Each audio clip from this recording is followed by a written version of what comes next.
నేను మొదటి నుంచి చెబుతూనే ఉన్నా వదినా, ఆ మందర మన కొంప తీస్తుంది అని. మా బ్రహ్మాండం నా మాట వింటేగా. చెప్పు, నిజం చెప్పు. ఆ దేవుడి ముందు ప్రమాణం చేసి చెప్పు. చెప్పు. డబ్బు కోసం బుద్ధి గడ్డి చెయ్యరాని పనులు చేశాను అయ్యగారు. డబ్బు కోసమా? ఎవరిచ్చారు? మీ మామ రామకోటి గారు. ఎందుకు ఇచ్చారు? మీకు నీలమ్మ గారికి కాకుండా మీ కాపురం ఈడ తీసినందుకు పాపకి మినప సున్నెలో కడుపు నొప్పి మందు నా చేత పెట్టించారయ్య గారు. ఆ తాగుపోతికి డబ్బిచ్చి పాపను మాయం చేయించింది కూడా ఆయనే అయ్యగారు. అయ్యగారు నన్ను క్షమించండి అయ్యగారు, నన్ను క్షమించండి అయ్యగారు. ఎంత మంచి నీ ముఖం చూస్తాను పాపం. నీకు తెలీదా అక్కయ్య, పొట్టిది ఎలాంటి కట్టుకథలు చెబుతోందో? నేను ఈ చేతులతో వేణుని పెంచానే, నేను వేణుకి ద్రోహం తలపెడతానా అక్కయ్య? వదినా, అసలు సంగతి వేరు వదినా. ఈ పొట్టిది ఆ తాగుపోతుగాని వల్ల వేసుకుని పైగా చూడండి ఎంత నాటకం ఆడుతుందో.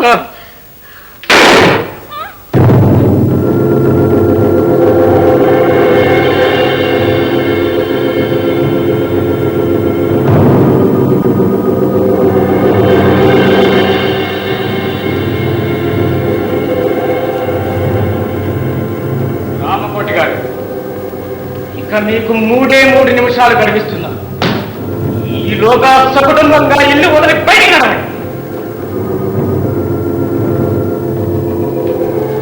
నాయనా వేణు, తొందరపడుకు నాయనా. ఉండమ్మా, నాకు మతి పూర్తిగా పోయేలోగా వాళ్లకు తగిన శాస్తి జరగాలి. ముందు పంది కుక్కులు ఇంట్లోంచి బయటికి పోవాలి. ఏనే ఇంకా అలాగే నిలబడి ఉన్నారే? వెళ్ళు, ప్లీజ్ డోంట్ బి హేస్టీ. అవును, తొందరకూడదు. నా బ్రతుకులో చిచ్చు పెట్టిన నీచుడు, నీల నిండు ప్రాణాన్ని పలుకున్న రాక్షసులు. నడవండి బయటికి. 10 లెక్క పెట్టేలోగా బయటకు నడిచారా సరే, లేదా నీల ప్రాణానికి మీ అందరి ప్రాణాలు బలి తీసుకుంటారు. కదండి.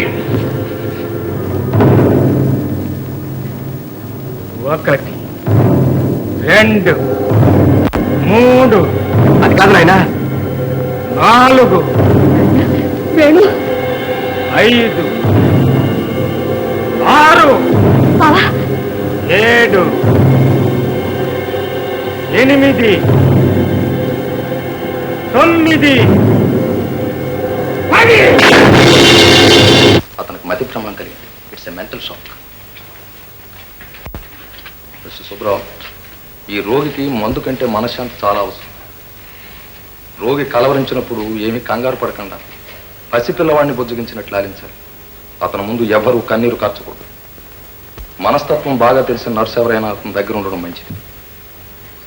ఎట్టి పరిస్థితుల్లోనూ అతని మనస్సు ఆందోళనకు అలజడికి గురి కాకూడదు. There should not be any excitement. సమర్థులైన నర్సుని మీరే రికమెండ్ చేయండి. I shall try to find some. వాడెవడో ఎత్తుపోతుంటే నువ్వు గట్టిగా అరవద్దమ్మా. వేణు ప్లీజ్ పడుకోనైనా, పడుకో. అమ్మా, నీలొచ్చిందమ్మా. నువ్వు నిద్రపోతే వస్తుంది నాయన. నిద్రపోతే వస్తుంది, నిద్రపోతే వస్తుంది. బాబు బాబు వెళ్ళండి, తొందరగా వెళ్ళండి. కారు కోసం బాబు చూస్తూ ఉంటాడు. అలానే తీసుకొస్తాగా, పడుకో. ప్లీజ్ మీరు పడుకోండి, మీకు పుణ్యం ఉంటుంది. మా బాబుని తీసుకురా తల్లి. అలాగే, నేను తీసుకొస్తానుగా, మీరు పడుకోండి. బాబు బాబు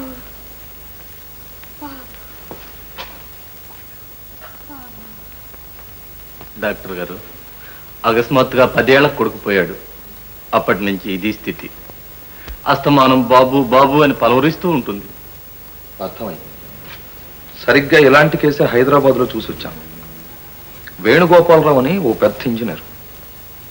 భార్య ఓ ట్రైన్ యాక్సిడెంట్లో చనిపోయింది. ఆ షాక్తో అతను మంచం ఎక్కాడు. అహర్నిశలు నీలా నీలా అంటూ కలవరిస్తూ ఉంటాడు. దేశంలో ఉన్న పెద్ద డాక్టర్లంతా చూశారు. మంచం దగ్గరే కన్నీరు కారుస్తూ కూర్చున్న ముసలి తల్లిని పసిపాపను చూస్తే నాకెంతో జాలేసింది. అయితే డాక్టర్ గారు, వారికి నయం కాదంటారా? ఇది మానసికంగా వచ్చిన జబ్బు. రోగి మనస్తత్వాన్ని బాగా పరిశీలించి ఎంతో నేర్పుతూ చికిత్స చేయాలి.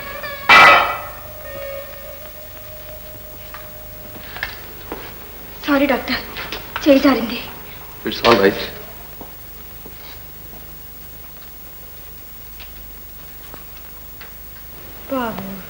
డాక్టర్ గారు, భయం లేదు.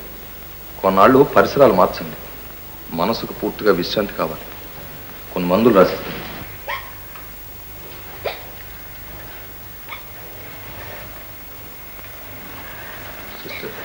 సిస్టర్ సిస్టర్ సిస్టర్ ఏం జరిగింది? ఎందుకు ఏడుస్తున్నావు?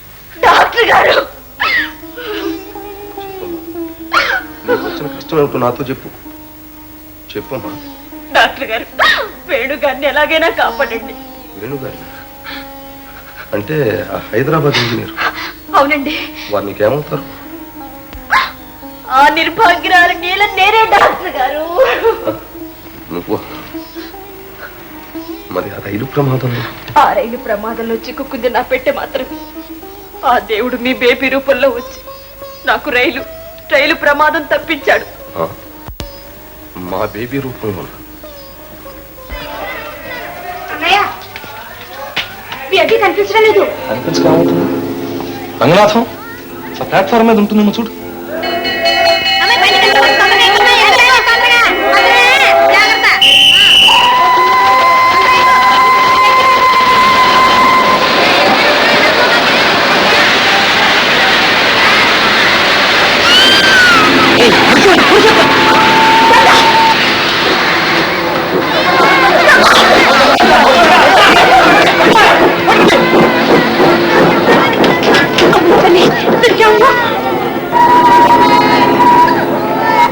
ఎవరోనమ్మా పుణ్యాత్మరాలు సమయానికి రాకుండా ఏదో ఎవరో లేదు.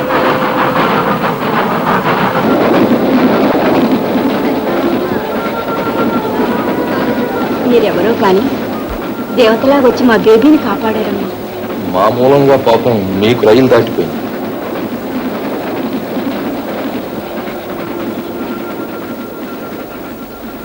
ఈశ్వర లీల ఎంత విచిత్రమైంది. చెప్పుడు మాటలు విని ప్రాణానికి ప్రాణంగా ప్రేమించే భర్తకి ఎంతో అపచారం చేశాను. నా వివేకం ఇంత ఘోరం జరుగుతుందని నేను ఊహించలేకపోయాను డాక్టర్ గారు. ఈ అనర్థానికి కారణం నేనే డాక్టర్ గారు. డాక్టర్ గారు, నేను బతికిన నాడు మీకు బానిసగా పడి ఉంటాను. నా కోసం కాదు, దేవత లాంటి మా అత్తగారి కోసం, ఆ వంశం తెలియని నా పాప కోసమైనా మీరు వారిని రక్షించాలి డాక్టర్ గారు, రక్షించాలి. అతన్ని మామూలు మనిషిని చేయడం నా చేతుల్లో లేదు.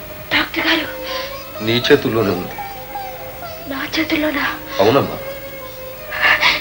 చెప్పండి డాక్టర్ గారు. నేను పంపానని ఆ ఇంట్లో నర్సుగా ప్రవేశించు. పాత స్మృతులన్నీ పీడకలల్లా అతన్ని వేధిస్తున్నాయి. అవన్నీ కలలు కాదని నువ్వు రుజువు చెయ్యాలి. తనకు శాశ్వతంగా దూరం అయిపోయిందనుకున్న ప్రేమనిధి తనతోనే ఉందని క్రమక్రమంగా అతను గుర్తించేలా చెయ్యాలి. తప్పకుండా చేస్తాను డాక్టర్ గారు, సంతోషంగా చేస్తాను. చూడమ్మా, ఒక హెచ్చరిక. నువ్వు చెయ్యబోతున్నది కత్తి మీద సాము. తొందరపడి ఆవేశంలో నీ అంతట నువ్వు బయటపడకూడదు. ఆ షాక్తో అతను ప్రాణానికి అపాయం రావచ్చు. వేణు తనంత తానుగా నిన్ను గుర్తించేంత వరకు నువ్వెవరో అతనికి ఎంత మాత్రం తెలియకూడదు. అతనికే కాదు, ఆ ఇంట్లో మరి ఎవరికీ కూడా తెలియకూడదు. మీ పాపకు కూడా. జాగ్రత్త. అలాగే డాక్టర్ గారు. May God bless you.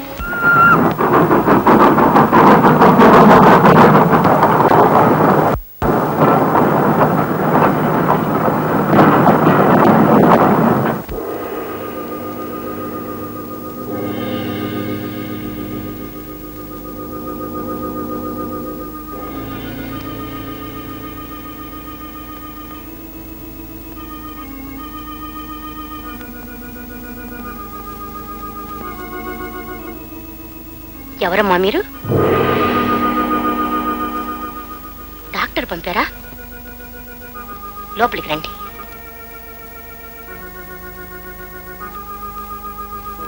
రామ్మా లోపలికి.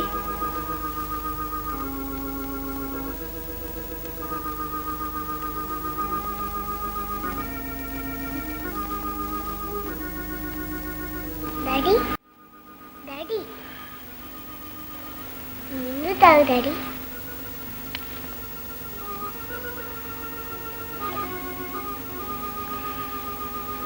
అమ్మ వచ్చిందా అమ్మా? వస్తుంది నాయన, నువ్వు ఈ పాలు తీసుకో.